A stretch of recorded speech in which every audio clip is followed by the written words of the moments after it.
Thanks for tuning in to the Medevac podcast, powered by the Robert Irvine Foundation, whose mission is to support and strengthen the physical and mental well-being of our nation's heroes and their families. I'm one of your hosts, David Reid. And I'm your other host, Christian Meyers. Thank you very much for joining us today on the Medevac podcast. If you are new here, there's a price for the show. You have to share it with a friend or family member if you're getting something out of today's episode. Let me tell you, today's the day. You're going to get something out of it. If you're not new here, you might recognize we're not in our typical studio. It's because we're in beautiful Auburn Hills, Michigan today at the Transcend Company headquarters with our very good friend, the founder and CEO, Ernie Colling. Thanks, guys. Appreciate having back. Although we're kind of here. We appreciate you being, Yeah, you can't quite say that welcome back, right? We can't say welcome back. We kind of can, but we have such a great relationship. We're so excited. We have been literally having a conversation with you since 9 a.m. this morning. We have not stopped, and we're like, why are we not in front of this so that everybody could hear this amazing conversation? Yeah, I mean, if we just were recording all day long, we would be perfectly done, and everything would be amazing. Yeah, but, would have been wrapped up. Yeah, but just got to what hit that kind of record establishment are you running? No, Speaking of apparently, establishment. all good. Dude, what do you guys think of the facilities that after coming and taking a look? Obviously you came through. We did the tour. I've been talking this thing up now for about a year. Yeah. And you guys finally had an opportunity to come out. So did it live up to the expectation that you thought it would? Far surpassed. Yeah, I think, one, it's a beautiful facility. It's gorgeous. The technology is what really surprised me and how everything's integrated. But the thing that stood out the most was the culture here. And just, you could feel the excitement from everybody here. They want to be here. And kind of before we get into this, because I definitely want to talk about how you built this lovely place, I want to talk a little bit for our audience to educate them on what Transcend does. I know we talk about it quite a bit on the show. We are clients and patients of Transcend as well. So we live and breathe this stuff, the health aspect and everything that you guys are doing to tie in an overarching health holistically is really, really impressive. Oh, I appreciate that, guys. Yeah, the whole concept of Transcend is a simple one: improve quality of life. I mean, whether we're doing it for our foundation patients or for those on the corporate side, the aim is to get the decisions back to the patients to find out what is important to them, to get down to the root cause of anything that's causing them trouble on their health with all the blood work, and then to come up with a solution that is going to not only solve the problems, but not create any others. Yeah. And I think that's one of the things that we've seen in modern medicine is every time you get on some sort of regimen, it's causing something else and another problem and another problem. Absolutely. And you stay just sick enough to need another pill. That's sick care, not health care. There's a better way to do that, right? So we want to be preventative. We want to improve quality of life. We want to stop problems before they start. And, so far so good with that. We've been able to get about 20,000 active patients now and a couple hundred on the foundation side. And, we're still going. That's incredible. Now, I do want to take a minute to talk about your guys' approach versus there's a lot of clinics out there. There's a lot of telemedicine going on, especially since COVID. Oh, yeah. Right. It took off really quickly.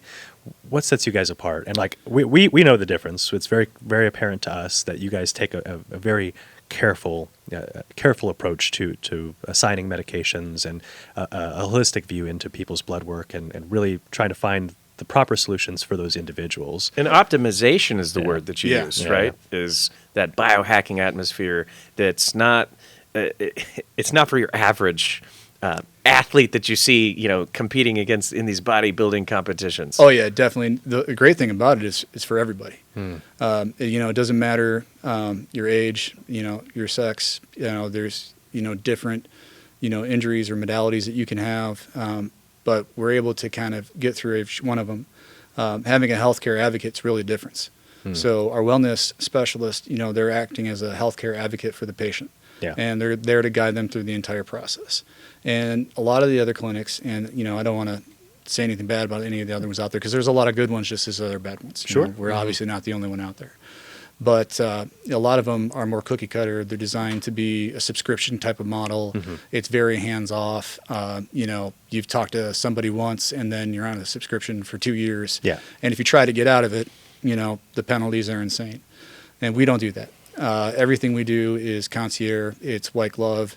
It's to explain everything to the patient, give them the ability to make their own decisions to, what's important to them, and make sure that we explain it in a way that not only do they understand, but they know that we're there with them and they have a plan. And, we can check in on them, and we're, keeping, tabs on whether it's working or not working. They don't have to re-explain something 10 times to the same person. You go to your primary care physician, you've seen them, 8 years, and they barely remember who you are because they're seeing, 60 patients a day. And you can't have that personal touch with that many patients from one tiny clinic. There's got to be a better way. So we have a lot of technology behind what we do. It helps us keep everything organized, keep everything straight, pair all of our, coordinators and admins and specialists with the right patients. And then obviously on the medical side or clinic side, all of our PAs, physician, to keep everything nice and coordinated. Yeah. It's kind of what keeps the machine going, but that is the difference. That's that extra touch, that time. And it's apparent, and that's apparent in the care that I receive personally. I can attest to that. I have a personal relationship with my wellness specialist, who I met here today in person for the first time. And guess what? She knew my first name. We had a nice conversation. It was excellent because she takes care. She focuses on treating the issues that I'm dealing with, or trying to help better optimize me. She puts in the time and the attention. She knows my first name. She knows my last name. She knows my ailments, the things that they're trying to focus on. And I think that, going back to what Dave said earlier, the culture that's instilled here is just phenomenal, and it's one of truly caring. Yeah, the people that are here want to be here. Yeah, that's apparent. And they understand, my vision, my philosophy. The one thing that was most important to me, if you're going to be a leader, the best sign of that is how many other leaders you create. If you're, servant leadership, if you're, teaching and mentoring, and you're giving something back. Because it's a point in time where you've created a company and you've created a culture and you're cultivating it. The only way that you're going to continue to protect it and insulate it and make sure that it matures and grows is through that mentorship and, creating those other leaders. Yeah. So for me, it's been very intentional that anybody we put in a leadership position, they're mentoring somebody. It doesn't have to be from their department. In fact, we encourage it to be from another department if all possible, because we want also to be understanding of cross-training between the different departments, anything that can create efficiency. At Transcend, everything's intentional. There's glass doors everywhere you go because it's about transparency and leadership. It's about doing the right thing, integrity. It's all about ensuring that we lift each other up. This isn't a competition. Yeah. This is about quality of life. This is about doing the right things. This is about looking for solutions to problems that have been in our society now for over 100 years. Yeah, and I would say that now is the time for the consolidation of all of that information. We had this conversation earlier where we're literally having a whiteboard session this morning where we're just plotting all of these different great programs and platforms out there, but are they communicating together, right? Yeah. And I think that you're doing that beautifully as you're seeing the need. So how we kind of break that down from that entrepreneurial perspective is, what's the problem you're trying to solve? Yep. So what's your problem that you're trying to solve? What's your purpose? Why you're here? Everything else comes secondary to support that mission and that vision, correct? That is 100% correct. That's what the advocate, that's the first thing they want to find out. So once we know essentially what you're looking for, where you want to focus, now we have a mission set. Now we can go ahead and get the op order, get everything we need to, just for reference. But it's that care, that extra time to go through that. But with the technology, the exciting thing is what we've been able to do is great. What we're going to be able to do, what we have in store, I'm excited for it. I can't share all of it, but the things I can share is, when it comes down to having that instant gratification and having that gamification on health and being able to see things in real time, we become a data obsessed society. Yes. And we want to know that everything we're doing has value, it's working, and we want to get that, that feedback loop to make sure that we're doing the right things. Yeah. And we're listening to our patients. We want to have an omni-channel solution where they have the self-serve options. We have the concierge pieces. We want it to be as convenient as it can possibly be without losing that touch of making sure that that we're here for you as an advocate. Yeah. But we're also trying to bring in that technology so we have that. And there's certain things we have planned with AI that is going to be able to, look at those things in real time, continue to give the patient feedback, make suggestions. There's a lot of different features in it that are coming up along the way. We partnered with Salesforce, been a great company for us. We've got a couple technological specialists, I guess to say. We got a guy from the NSA that had all the AI experience.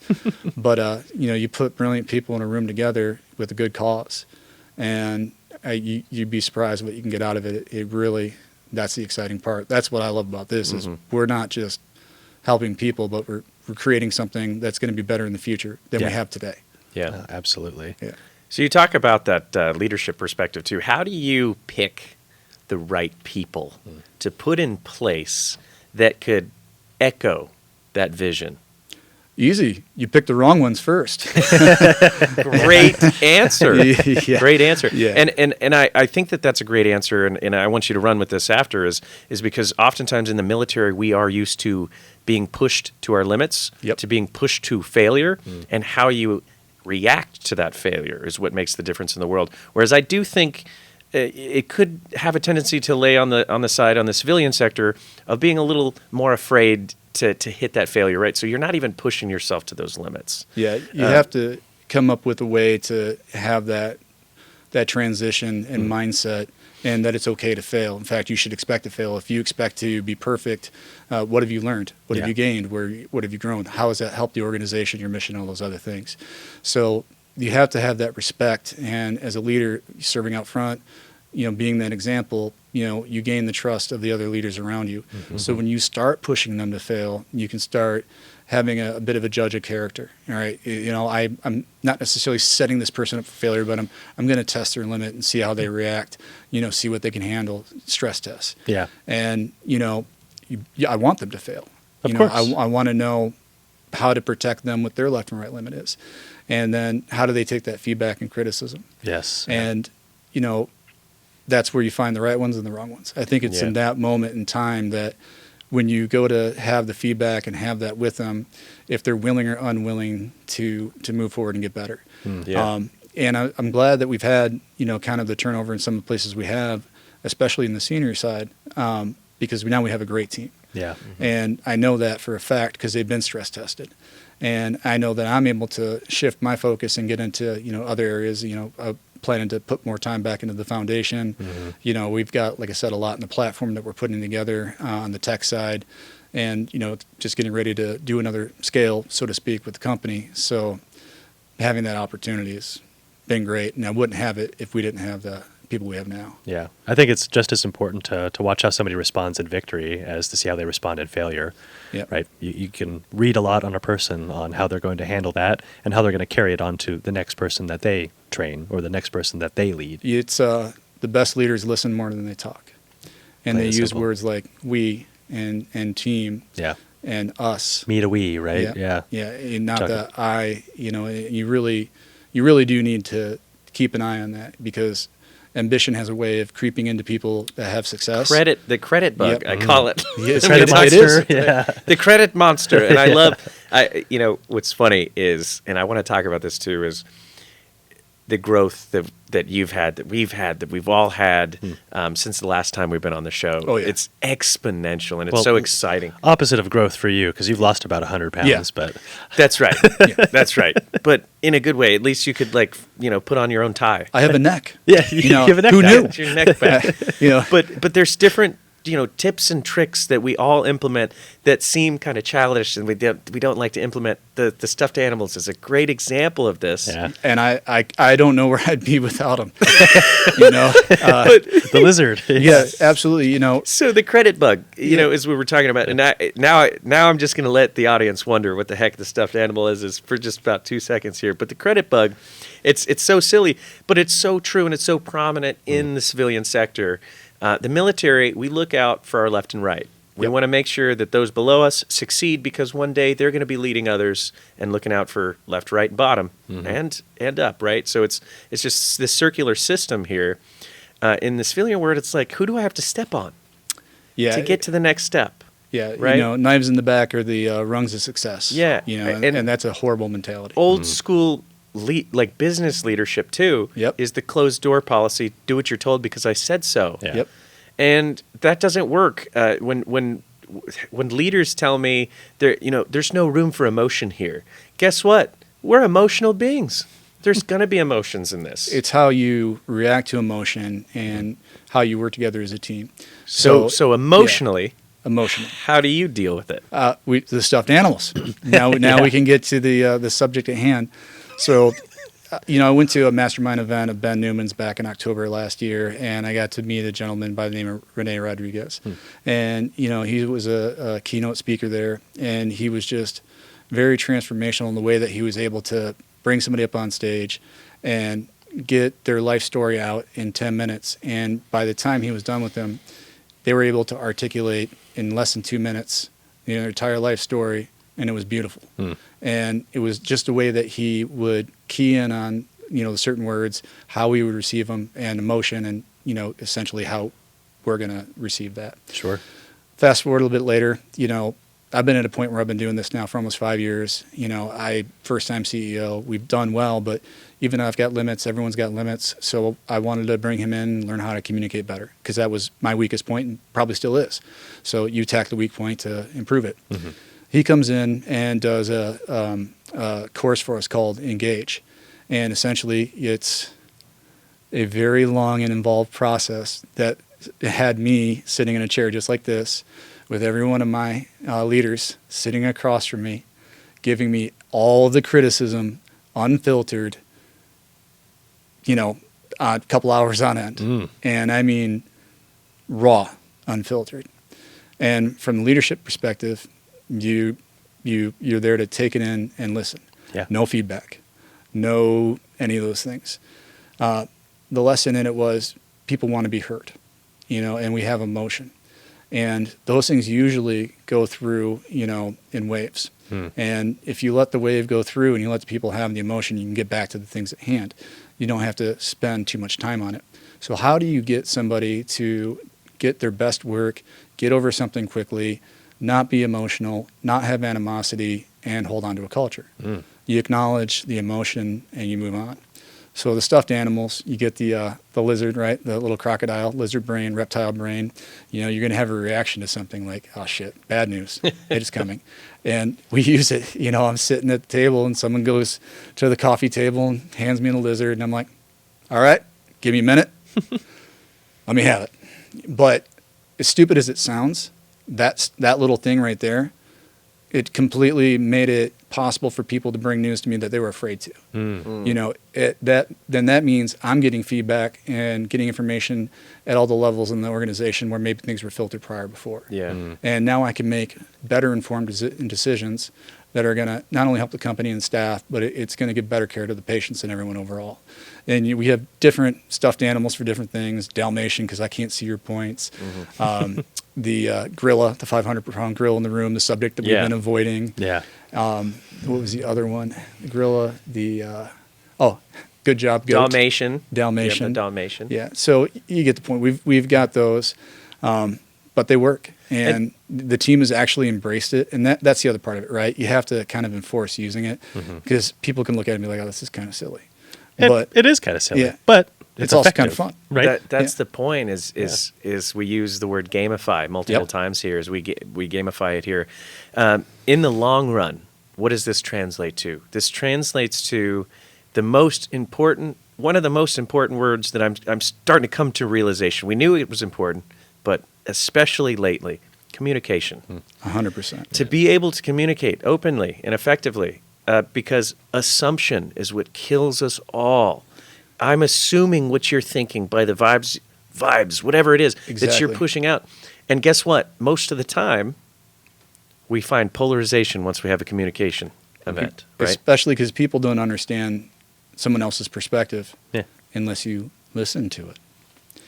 And if you're not hearing people, it could be because it's clouded by an emotional reaction or something along those lines, you're going to fill in the gaps in that communication, like you said, with an assumption. You do that over a period of time and enough interactions, and now you've got a divide and you've got a gap in your leadership and communication, and this is where the problems start. It becomes a toxic culture. You start getting game boarding in the way that people are trying to move pieces throughout the organization. You have to be clear. You have to be concise. You have to be transparent. Yes. You have to allow the emotion. In fact, you actually need to invite it and do it in a very productive and efficient manner. And that's just what we've done here. We've just made it possible for, at the senior level, to come in and bear out whatever it is we need to so we can make ourselves the best that we can be. And we're filtering that down into the rest of the organization. We still got some more sessions to do, but Yeah. we tried it with us first, and it works. Well, one to thing be you're going to working. notice is that productivity go up. We've all been in a experience where, especially in the military, you don't want to approach your leadership because you know you're going to get scuffed up, you're going to get in trouble, and guess what happens? If I can't approach my leadership, I hide things, and I'm going to hide things. And guess what's going to happen to the company? It's going to suffer. The Way unit's going to worse. suffer, Yeah. right? So being, and that is, it's a hard leadership skill to earn, is to sit down and take it, Yep. and just listen and be open to what's going to happen here, because oftentimes we could look at this from a relationship perspective. It's not just a business concept, right? From a relationship perspective, we've all been in a relationship where it's the negative feedback loop. They're going a certain way. Yep. It's the magnets, the same magnets pushing each other away, right? Is in order to get back on the same page, you have to say, "Hey, I've been feeling this way about a certain thing," right? And they go, "Oh, really? Because I've been reacting towards that because I'm feeling this way." Exactly. And we were pushing away. And guess what happens? You come closer, or you decide it's time to walk away. It is. And if you're able to handle that in real time Mm-hmm. and prevent that gap from happening, that's when you're really going to earn the trust of everybody. That communication is going to get solid. You're going to filter that down to the rest of the organization because you're the example and people are going to see it. I think the one and most important thing as a leader that I've found lately is just when there is something to react to and there is something negative and you are in the hard times, it really is that most important point as a leader to be stoic, to stand up, to be rock solid, to lead people through things. And, you're going to take it on the chin. That's what you signed up for. Yeah. And I think a lot of leaders forget that and they want to have their instant gratification and they want to be out front because they're the success and the reason why in their minds. And they don't cultivate that culture and they don't have that respect and they don't have that communication and they're not willing to take that smack in the face when times get hard because at the end of the day, anything that happens, good, bad, or indifferent, I'm accountable. Yeah. Accountable and responsible are two different things. My team is responsible. They're the ones out there doing the things that we've envisioned to accomplish as a company. I'm accountable to make sure that they do that ethically, that they do that professionally, and that they do that in a safe environment where we're communicating. And that's what the culture's been, essentially. And it's very put into. very clear that you could see that culture. Now, let me ask you this one. This is going to be a tough one for you. What do you do when you need that support? Who do you go to? This is, the reason why I bring this up is because we at the Robert Irvine Foundation we have the honor of serving those recipients of the Medal of Honor. So we do the dinner. We run the event for them, and I had a Medal of Honor recipient come talk to me. We've been close friends. He was in regiment with me as well, and he's just like he just opens up and he's just talking to me. This is what I'm dealing with. I'm not able to take care of my own family, but yet they have me going all over the world to do these keynotes and stuff. And I've just had this conversation, this thought is like, you have to be strong for everybody else. Who can you be vulnerable to? Who do you open up to? And I know who you're going to say, but I want to hear kind of like how you work, because you work together too. So My wife. yes. And she's a founder of the company. We founded it together, COO. We work hand in hand. No, we don't kill each other. We usually see eye to eye. Everyone knows who the real boss is. And, she's outside and down the hall.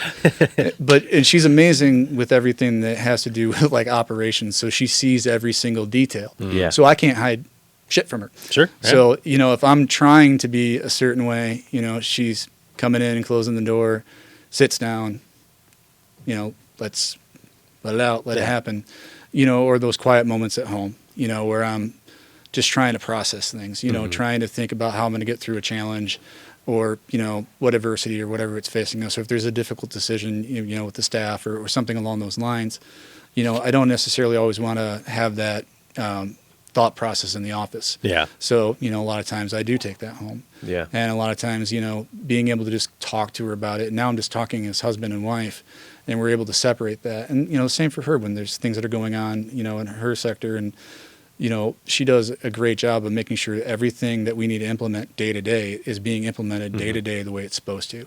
And that's tedious. But you have to have just that discipline. And there is no one more disciplined that I've ever met. That woman is methodical. And, I'm very grateful to be able to have a wife that not only I can run a company with and is so methodical, but is also empathetic and is there for me. And, I would say for 90% of the things, that's the way it is. But I'm also fortunate enough, and I can't overshadow, you guys as friends and, Ryan Parrott and a lot of the 7X guys, the community in general.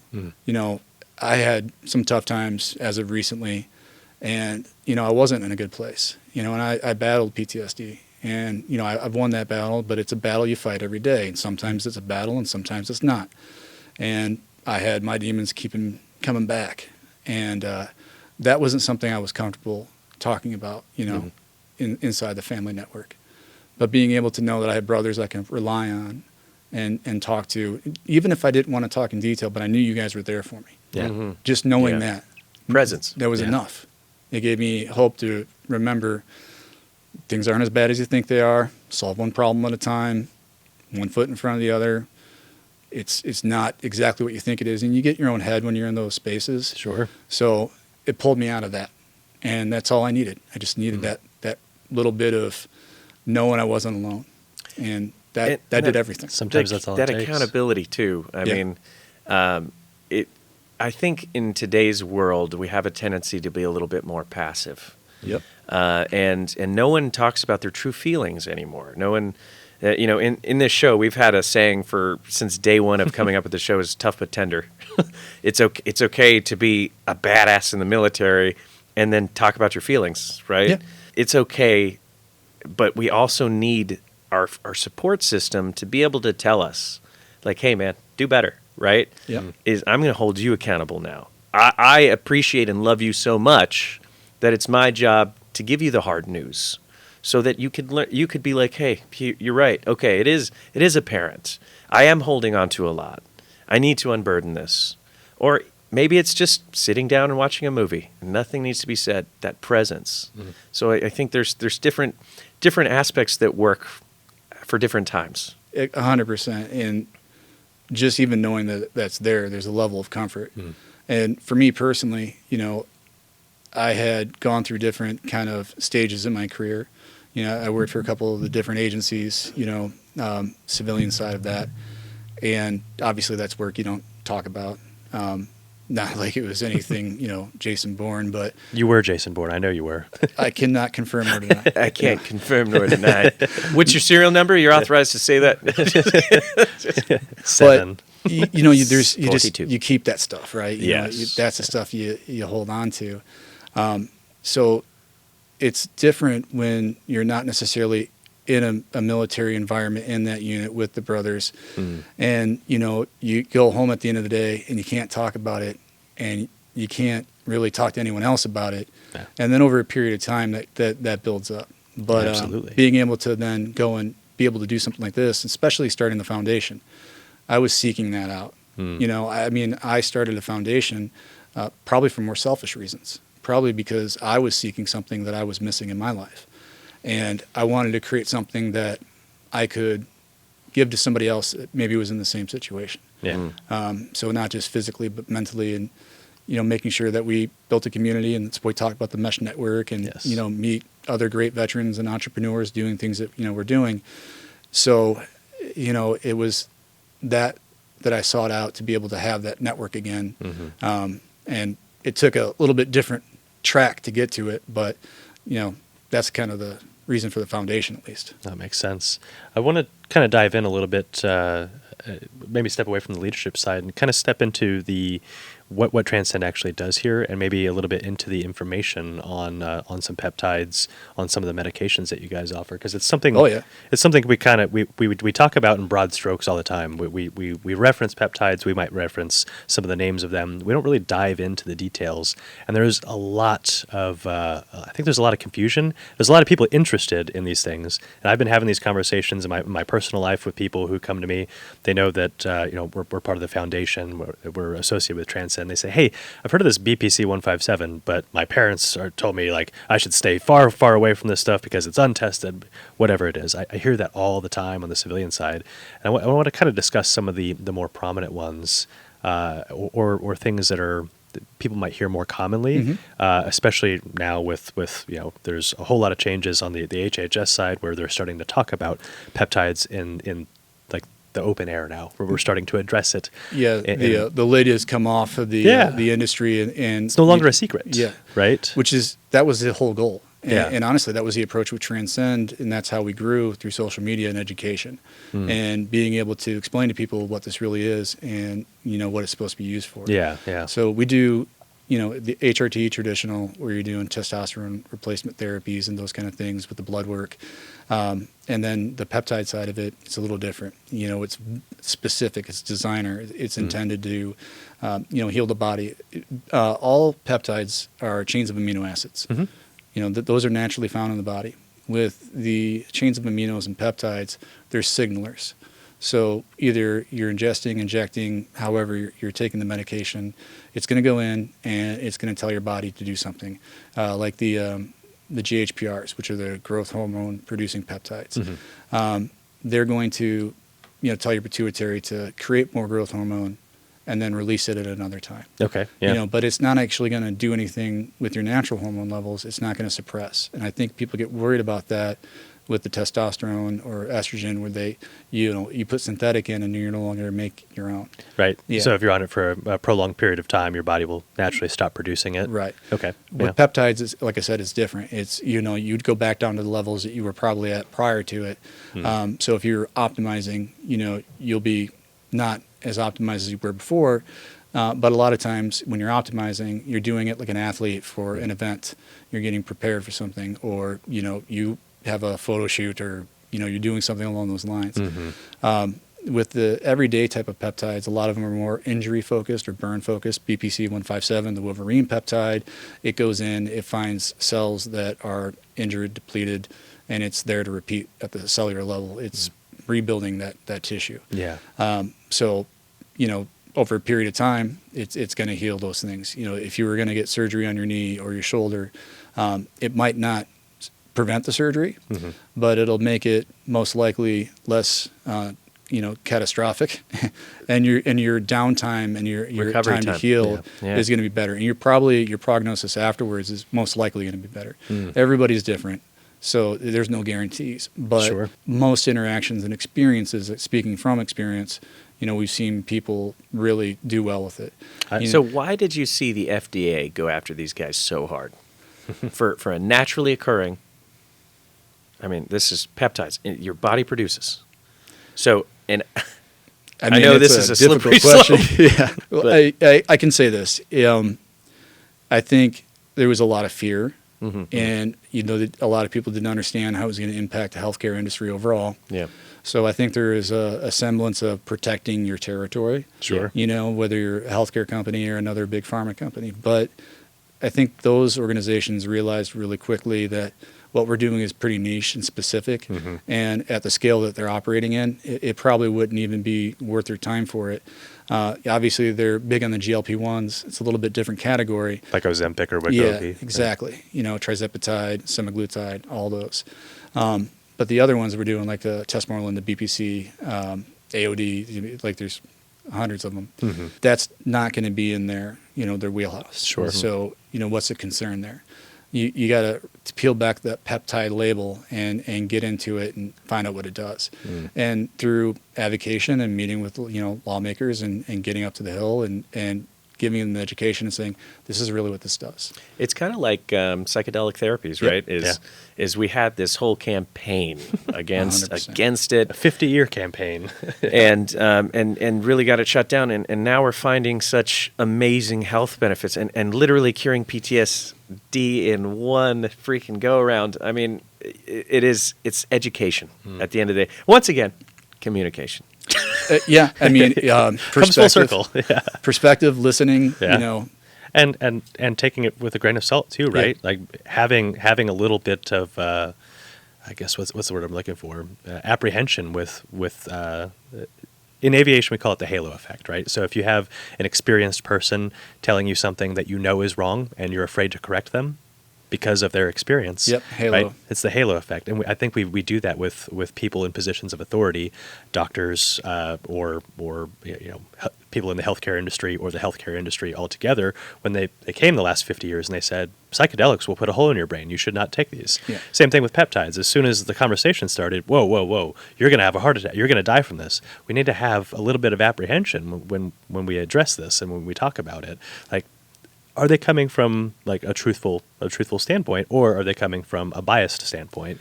And almost always we see that people are coming from a biased standpoint, and it's really difficult for myself, I think for everyone, to have that apprehension. Like, hang on, like, are we looking at this for what it truly is, or are we looking at it for what we want it to be as well? Experience always said to me, trust but verify. Yep. Right. And I wish that was common sense, and especially, you know, when you have leaders that are making, you know, legislation for our country, you know, are they verifying the information they have?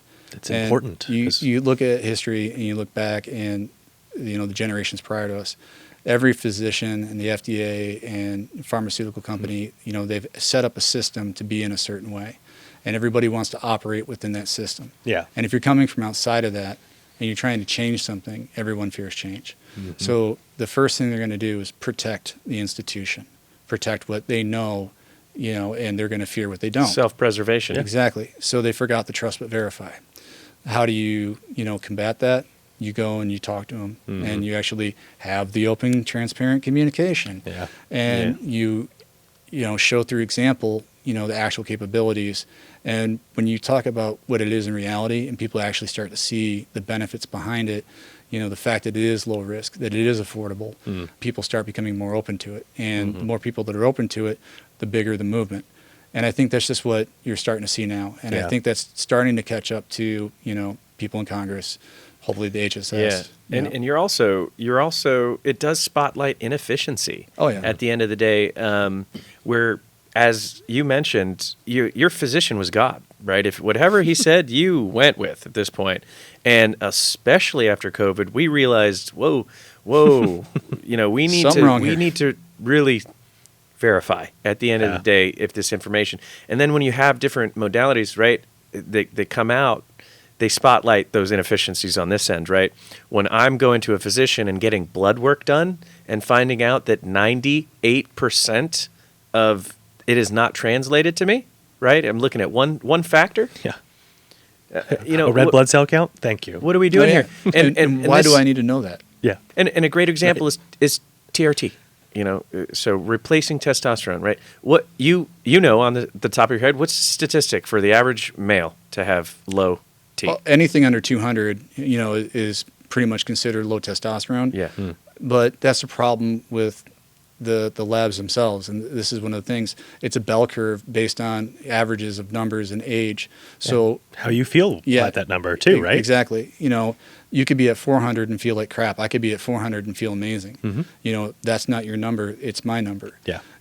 So it's a bit relative on that scale. But again, when it comes to the high and the low and the indicators, it's all been predicated based on, you know, years and years and years of what, you know, Big Pharma and the rest of them have seen. You know, this is where you're supposed to be. Yeah. Yeah. They don't ask the how do you feel part. It's just this is what we've seen on the data, and we're not going to approve this, or this unless it's, you know, under the certain number. Yeah. And that's the difference really in Transcend is we'll ask. And it's catered towards you as well, right? I could look at an example from the when I did the when I was going through the med board process with the military. I had a hearing test. We all had it, right? Oh yeah. All had this hearing test. Push the button. And I got 100% pass on my hearing, which was great until I did some digging, right? And I found out that their range of acceptance of hearing loss is substantial. As a matter of fact, if you took that rating that you just passed on and went to any corporate and said, this is what my company did. It was so loud. This is the damage I got. Fail. You'd be legally deaf on a certain aspect of things. That explains a lot to me. Yeah. What? Dang it. Yes. That was good. I led you guys into that. Thanks for teeing us up. It's underhand, yeah.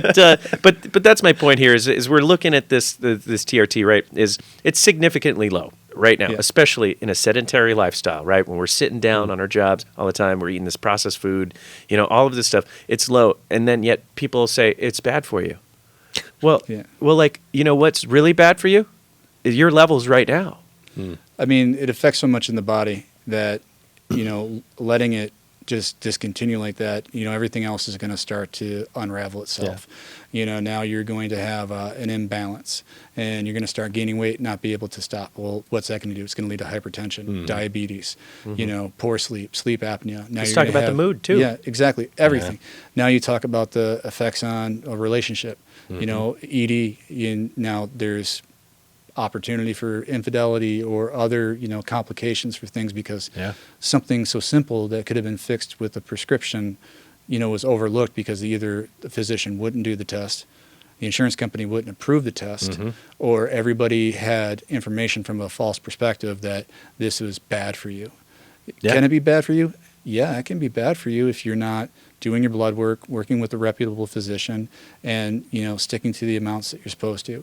If you abuse anything, you're going to have a negative result. And I know we started a lot in the bodybuilding industry and did a lot with fitness, and we still do, and that's kind of where home has always been, and we're expanding out of that.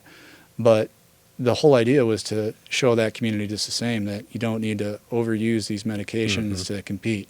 In fact, you're doing yourself a disservice. You're just doing side effects. Yes. Once you've done a certain amount of testosterone, you're just killing your kidneys. You're not actually getting anything else from it.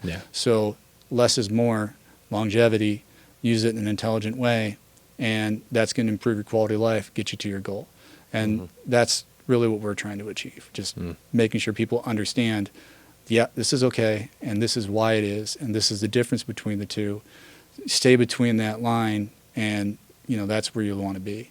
Yeah, and once again, the facts do not lie.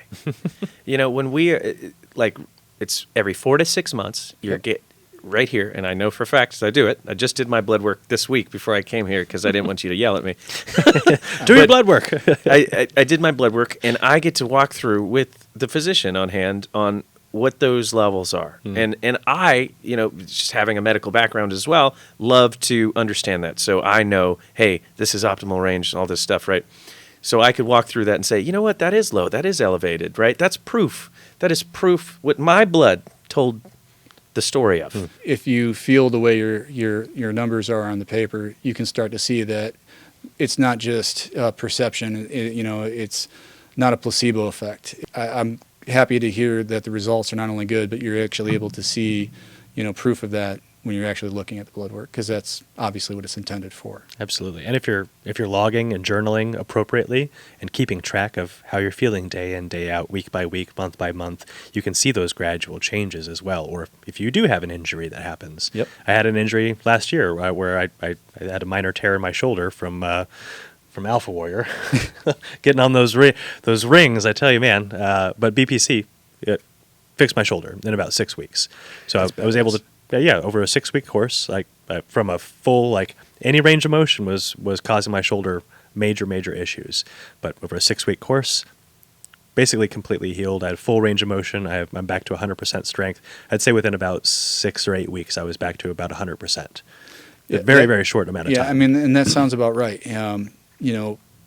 The medications, especially peptides, they're subtle. Yeah. So you're not going to get an instant reaction. No, it's not gradual. Like I take it and this happens. But you'll notice, again, over 6 weeks, 8 weeks, everything is returned. Yes. It didn't require surgery.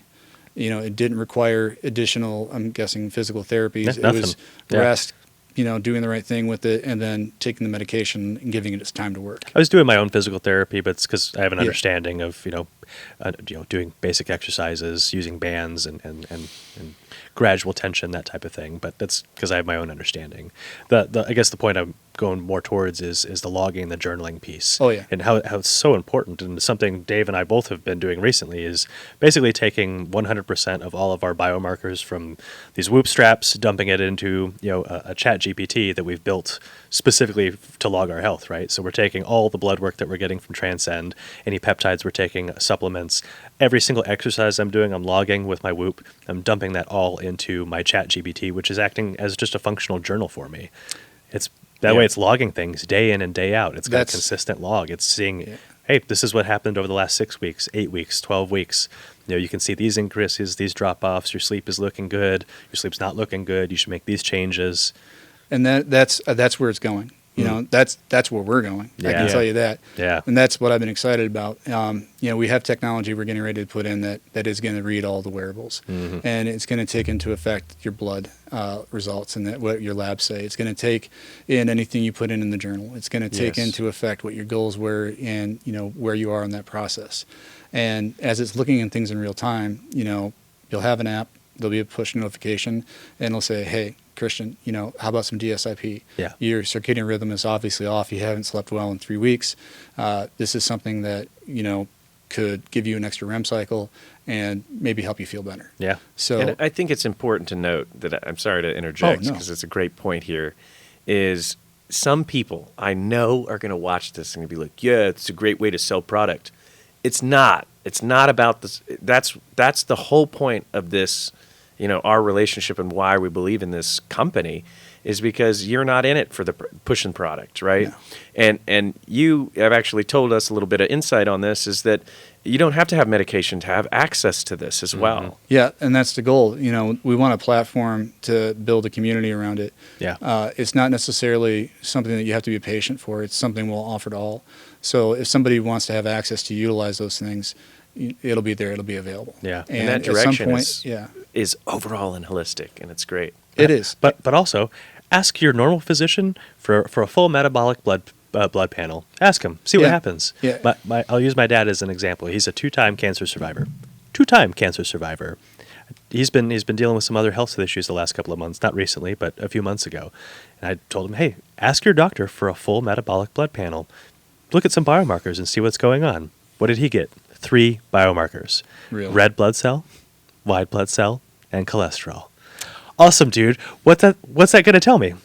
How is this going to affect any sort of change? Yeah, they didn't look at the GFR to find out if the kidneys are functioning. Nothing. They didn't go through and actually look at any other markers besides that. Or the hormone imbalances. How's the thyroid? Nothing. Yeah. Holy crap. Yeah, nothing. And that's why I sent him to Transcend. Hey, Yeah. go get. I know where you can get your blood work done. Yeah. Right over here, right? And again, 100%. that's not about selling product. This is about you guys are willing to do the work. You guys are willing to help people understand themselves, understand their bodies. When normal internal medicine, they're just sorry to say it, they're not It's meeting the mark focused on anymore. customers and not curing patients. That's what at the end I of the call it sick care versus health care now. Yeah. At the end of the day, I'm Yeah. sure you're very excited if someone gets off of BPC. Yeah, 157. I am. Right? You're like, thank God you're not buying this again because it worked. 100%. Because that's also the best, referral you're going to get is somebody that had a good experience and is healthy. Yes. Right. And that's the most important. It's kind of funny when I always get asked when I'm sitting in, an investor meeting or something along those lines, people want to, look in and look at opportunities. They ask me in the numbers, well, these patients fell off, these patients fell off. Can you explain that? I can. They're cured. Yeah. Yeah. They feel better. They feel- don't need it They anymore. feel good now. Yeah. Beautiful. What a wild concept in healthcare, right? Wow. We've been having this conversation, and not to shit on It's them. probably why the investment didn't go through. Well, they're like, that's a bad business model. It's a bad business model, But, right? Yeah. I would beg No, to but the differ. turnaround is also what you see as Yeah. well as Yeah. as you see those people go up to 10 other people and say, check these guys out. They'll look at- evangelize. Look Yeah. who they are, right? And Yeah. and we talk about this all the time too. Is people nowadays they want to get behind something that they believe in. They want to get behind a company where they see the faces that are making the differences and making the changes. And you're doing that every day here, which is beautiful. And I think that we've talked a lot about the physical, the body as well, but the mental aspect of what you guys are approaching that's my favorite piece, right? Always. I was hit, in Afghanistan with TBI. I've been struggling with ADHD my entire life. And I talked to you. I opened up. That's one of those things. We were able to communicate. Hey, man, this is what I'm doing. Do you have something for this? And you did. You're like, hey, check this out. Don't worry. I'll send it to you. Didn't charge me anything. You guys just sent it to me and said, check this out. Try it out for a few weeks and see what you think. I was totally off of my prescriptions and utilizing this. And, oh, by the way, I felt like I took the Limitless pill where I was like 20% smarter. And I was like, holy crap, what are we doing here? Like, why isn't everybody taking this? My favorite. Right? And then, lo and behold, it was shut down. Yeah. It was shut down. And then I do the research into it, and this has been known to alleviate some of the symptoms of Alzheimer's and all this stuff. So where are we going with that? That's a good question. It's not necessarily shut down. It was more along the lines of recommended not to be utilized, or, there was more research that needs to be done on it. So right now you can't manufacture it, almost pressing pause on it. And different medications, different peptides fell into different categories, category 1, category 2, et cetera, all FDA categories. I think what's going to be looked at closer is the evaluation process of those peptides, and are we even doing it correctly? Sure. And in the conversations I've had, I think the new administration is probably leaning towards there's some adjustments that we need to do there. Obviously, I'm not in the rooms with them, but we do try to stay in tune as much as we possibly can, and we try to help where we can to give out good information, because we do want those medications to come back. I use that medication personally. I haven't had it in months. I would really like to have that back. Right. It helps out not only with ADHD for me, but I probably forget 100 things a day, and I need to remember. The recall is the biggest part for me. Dramatic. But what's really weird is I think I got so innate, like just so, I guess, programmed into having to think about things to recall. I was like, it took me those processing seconds where I knew I was buffering. And it would just be there. It would just be there in the back of my mind, like it was just ready to be pulled out. Yeah, I'm like, oh shit, that was 7 years ago. That's a great term, man. I'm stealing that one. What was it? Buffering. Buffering. yeah. Buffering. I suffer from that. Yeah, horribly now. my favorite is like, I'm like, I don't have the brain bites for that today. Ran out of penguins on the iceberg. Yeah. Well, I want to ask. You might not know the answer to this question, but I'm going to put you on the spot. How many peptides have been recalled for being dangerous to people? I don't know that it's necessarily been for dangerous for people, as it's unknown if it's dangerous or not for people, and we don't really have the resources or the time to do the testing and get the clinical studies behind it to find out. And I think that's been more of the issue. And where everything stemmed from, to be quite frank, is it was an attempt by people in the industry, our industry, to commercialize those medications, to be able to manufacture them at scale, at a larger scale. And they went in for FDA approval, and all those medications that they put on, and the FDA was like, well, we can't say yes and we can't say no, so we're going to say we'll do it later. Yeah. And it just got stuck there. Yeah. So it wasn't that there was, patient issues or anything that, studies that shown that there was negative effects. It was literally just bandwidth within red tape, and, we couldn't get through to make sure that it worked or not. I think with the testimonials and the things that we have, the data we have based on the patients that we've seen, we've seen well over 20,000 patients and growing. And we've looked at that data and we anonymize it, keep everything very HIPAA compliant. But it's really clear to see that if somebody had a reaction to a peptide, it was probably a preservative or something that was actually in with the medication versus the actual medication. Yeah. And those are the things we find. So my follow-up question, and I asked that question specifically because you might not know the answer to this either, and that's okay. Do you know how many medications are recalled from the FDA within 2 years after approval? I have no idea on that one. I Dave, probably should know. You might know this one? I know it's a lot. 33%. Wow. Yeah. 33%. Yeah, it's an open statistic. So medications after the FDA has reviewed them for their safety and their efficacy, which they're unwilling to do, right? Permanent bypass with a lot of peptides, unwilling to do that, but 1/3 of all medications that the FDA approves within 2 years recalled for danger. Makes a lot of sense, the way the crazy. system is set up. It's crazy. I'm not surprised at Yeah. that. But I think where the way things are going, in that area, I think there's going to be changes there. I'm very hopeful Well, about that. Same here. The changes, and you hit the nail on the head too, is data driven. It has to be. It has to be factual. Is incredible. So when you showcase the numbers, by the numbers, this is what we're actually doing. It can't be ignored anymore. And I think that's it's putting pressure on. Hey, I want to keep this. This is competition to me, right? We're in that competition mentality. How do we? We're just trying to move the needle forward here. We're trying to help out humanity. 110%. And obviously we're doing that to the greatest of our ability, but I think one of the other pieces that's important is how do we fit into the current healthcare system? How do we bridge a gap and solve a bigger problem? And that's one thing we've worked on. And I don't want to give out all my secrets, but we do have a plan in how we're going to work in the future where you can have private healthcare and you can have healthcare companies work together synergistically where everyone's going to benefit. The patient's going to benefit, employees are going to benefit, companies are going to benefit, healthcare companies alike. Anything, that can create a situation where people are more productive and happier and healthier, that's going to drive a lot of positive reaction. And I think that data, it showcases that, and that's where it's leading towards. Absolutely. Yeah, it's beautiful the direction that you guys are going. Now let's talk about the new facility. All right. Yes. And I think that's important too. Is creating, and you said it too, a white glove experience. And I know at this facility you don't have patients that come in here specifically, but now we're talking about the culture and the environment, right? Of the people. When you give them a platform or an area to operate in where they love to come there, I mean, now you have a different customer experience as well because they're going to bring that in front of them. You have a different customer experience. As a business owner, an entrepreneur, you have to look at the talent pool and you have to understand generational divide and differences. And again, another gap to bridge. How are you going to do that?